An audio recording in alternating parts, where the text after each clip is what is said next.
दूसरी बड़ी खबर जो है वो ही ये है कि ईरान के रुख से बेहद नाराज हैं राष्ट्रपति ट्रंप। समंदर में ईरान की नए सिरे से घेराबंदी कर दी गई है। लाल सागर में एक और वॉरशिप भेजने की तैयारी है। USS George H.W. बुश भेज सकता है अमेरिका, यानी वॉरशिप को भेजने की तैयारी। हालांकि इसके संकेत पहले भी दे दिए गए थे। पहले भी अमेरिकी विदेश मंत्री की तरफ से कहा गया था कि यूएसएस जॉर्ज H.W. बुश भेजी जा सकती है, और क्योंकि अब्राहम लिंकन की जो तैनाती है उसी से इस वक्त पूरे मिडिल ईस्ट में हलचल बढ़ी हुई है। अब आप सोचिए कि अगर जॉर्ज बुश की मूवमेंट होती है तो फिर इसके संकेत क्या होंगे। हालांकि एक दबाव की राजनीति के तौर पर भी देखा जा रहा है, क्योंकि डोनाल्ड ट्रंप कोई कसर नहीं छोड़ रहे किसी भी तरह का दबाव बनाने से। एक और बड़ी अपडेट, ईरान के न्यूक्लियर साइट को लेकर सैटेलाइट इमेज से बड़ा खुलासा हुआ है। अंडरग्राउंड न्यूक्लियर टनल मजबूत कर रहा है ईरान। सैटेलाइट इमेज में दावा किया गया कि टनल के दो कैसे एंट्रेंस को मजबूत करने और डिफेंसिव उसे बनाया जा रहा है। सैटेलाइट इमेज ने पूरे परिसर में चल रही एक्टिविटीज पर नजर रखी है। इससे पहले आपको याद होगा, न्यूज नेशन ने ही आपको बताया था कि अंडरग्राउंड टनल को मजबूत करने के लिए खामेनेई ने बाकायदा बैठक ली थी। और आप देखिए कि वो इसलिए क्योंकि जब पिछली बार संघर्ष हुआ था अमेरिका और ईरान के बीच, तो खामेनेई का पता अमेरिकी सैनिक या कोई भी खुफिया एजेंसी नहीं लगा पाई थी, क्योंकि ये अंडर टनल ही थी जो सुरक्षा कवच के तौर पर खामेनेई को बचाकर रखे हुए थी। और अब ऐसे में भी जब थोड़े दिनों के लिए अंडरग्राउंड होते हैं खामेनेई, मीटिंग से पहले जब वो मस्जिद जाते हैं, तब इन्हीं टनल्स को और कैसे मजबूत करना है। दरअसल वहां का जो पूरा ये जो पूरी वहां की ज्योग्राफी है, आप अगर एरिया वाइज समझे तो ये टनल बहुत मुफीद हैं वहां पर, और ये सबसे बड़ा सुरक्षा कवच ईरान के लिए कहा जाता है। चलिए आपको 4 तस्वीरें हम दिखाते हैं जो सामने आई हैं। पहली तस्वीर जो है वो ट्रंप और नेतन्याहू की मुलाकात की है, आपके सामने है। कल वॉशिंगटन में दोनों नेताओं के बीच बातचीत हुई थी। मुद्दा था ईरान का, और ईरान को लेकर 180 मिनट की ये मीटिंग हुई है। लगभग 3 घंटे की ये मीटिंग हुई है। अब इस मीटिंग में, अच्छा आपको ये भी याद होगा, पिछली दफा पिछले साल दिसंबर में जब नेतन्याहू से मीटिंग हुई थी डोनाल्ड ट्रंप की, तो अगले ही दिन संघर्ष शुरू हो गया था ईरान में, आपको याद होगा। और अब जब ये बैठक हो रही है तो अब अगले दिन क्या हो सकता है, क्योंकि अगर भारतीय समय अनुसार की हम बात करें तो थोड़े कुछ घंटों का इंतजार अभी करना होगा ये देखने के लिए कि अब अगला कदम क्या होता है। तो अरब सागर के सीने पर तैरता अमेरिका का वो किलर मशीन जिसे दुनिया यूएसएस अब्राहम लिंकन के नाम से जानती है। लेकिन जरा ठहरिए, ये तो सिर्फ ट्रेलर है। असली फिल्म की जो स्क्रिप्ट है अब लिखी गई है। अमेरिका से आई ये खबर ने ईरान में हड़कंप मचा दिया है। खबर है ईरान की मुकम्मल घेराबंदी के लिए अमेरिका अपना दूसरा एयरक्राफ्ट कैरियर भेज रहा है।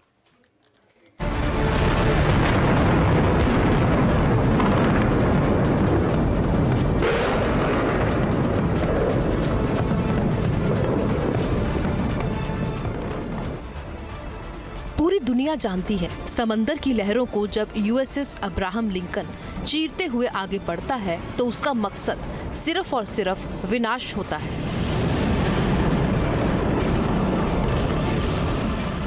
यूएसएस एयरक्राफ्ट जहां भी गया दुश्मनों के लिए काल बन गया।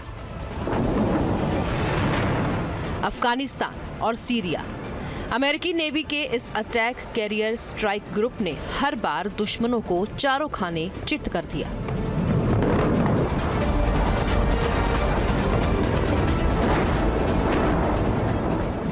इस बार यूएसएस अब्राहम लिंकन अपने 90 लड़ाकू विमानों के साथ अरब सागर में मंडरा रहा है।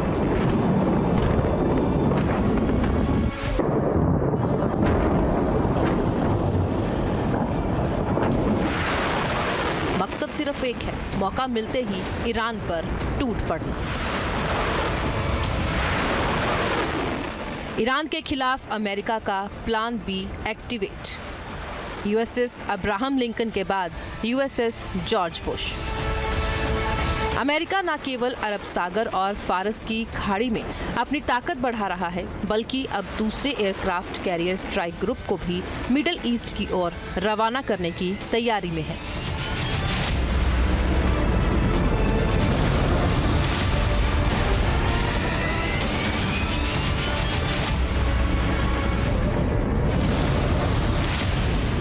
वॉल स्ट्रीट जर्नल के मुताबिक राष्ट्रपति डोनाल्ड ट्रंप ने ईरान को घुटनों पर लाने के लिए अपना प्लान बी एक्टिवेट कर दिया है।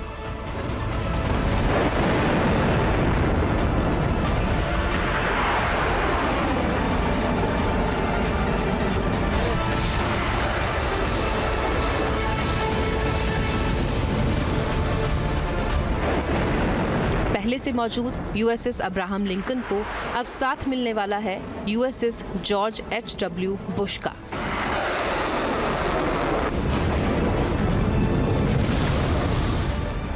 ये वही नाम है जिसने कभी इराक को खाक में मिला दिया था और अब बारी ईरान की है।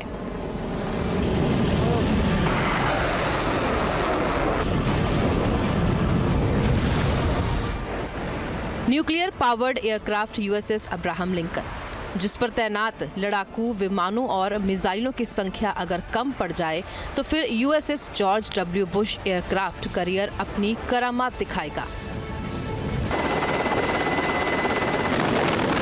किसी भी दुश्मन से मुकाबले के लिए समंदर से घेराबंदी कितनी ताकतवर हो जाएगी, इसे आप इस तरह से समझ सकते हैं।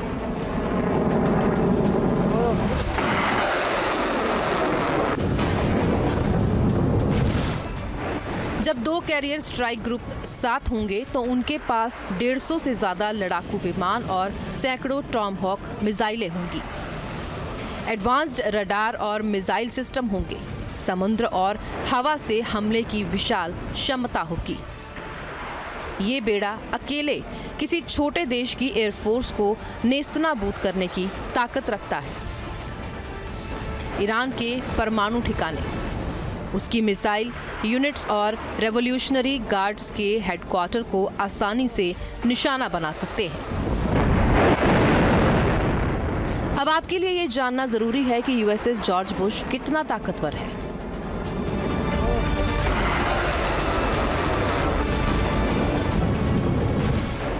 इस कैरियर पर 85 से 90 विमान तैनात रहते हैं।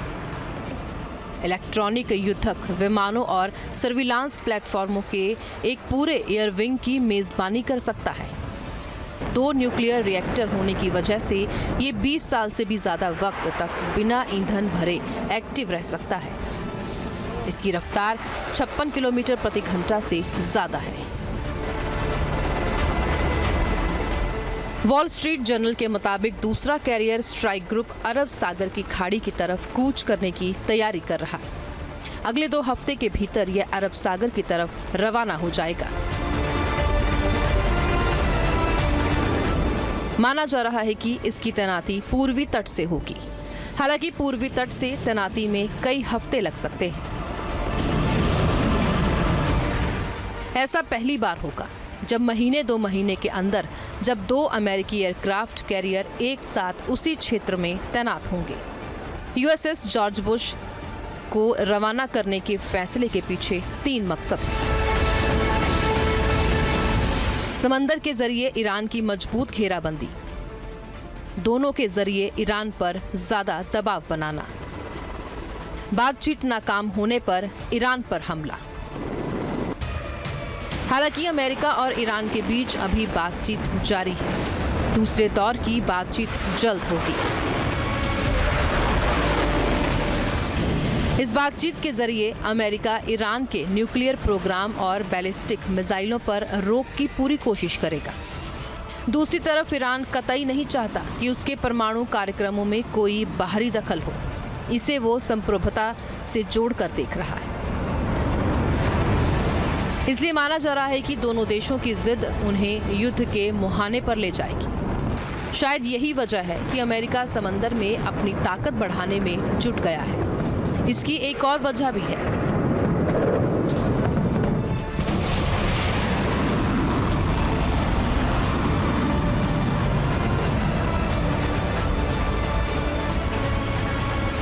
अमेरिका को डर है ईरान अपने खुरम शहर मिसाइलों के जरिए यूएसएस अब्राहम लिंकन पर ताबड़तोड़ हमला कर सकता है। अमेरिका को यह भी लगता है कि ईरानी मिसाइलों की बारिश के आगे इसके एंटी मिसाइल सिस्टम नाकाम हो जाएंगे। 2 एयरक्राफ्ट कैरियर का मतलब है 24 घंटे नॉन स्टॉप स्ट्राइक की क्षमता। एक कैरियर जब तैयारी कर रहा होगा, दूसरा आग उगल रहा होगा। ये ईरान के एयर डिफेंस को सैचुरेट यानी ठप करने की सोची समझी रणनीति है। ट्रंप की ये घेराबंदी रणनीतिक रूप से इतनी घातक है कि ईरान के पास अब भागने का कोई रास्ता नहीं बचा। इसलिए अमेरिका समंदर में किसी तरह कोई कोताही नहीं बरतना चाहता। अगर ईरान के साथ बातचीत नाकाम होती है तो राष्ट्रपति ट्रंप के पास दूसरा विकल्प मौजूद रहेगा और हो सकता है वो दूसरा विकल्प ईरान के खिलाफ घनघोर युद्ध हो। अगर युद्ध हुआ तो दूसरा कैरियर उसकी रीढ़ की हड्डी बन सकता है। Team news nation.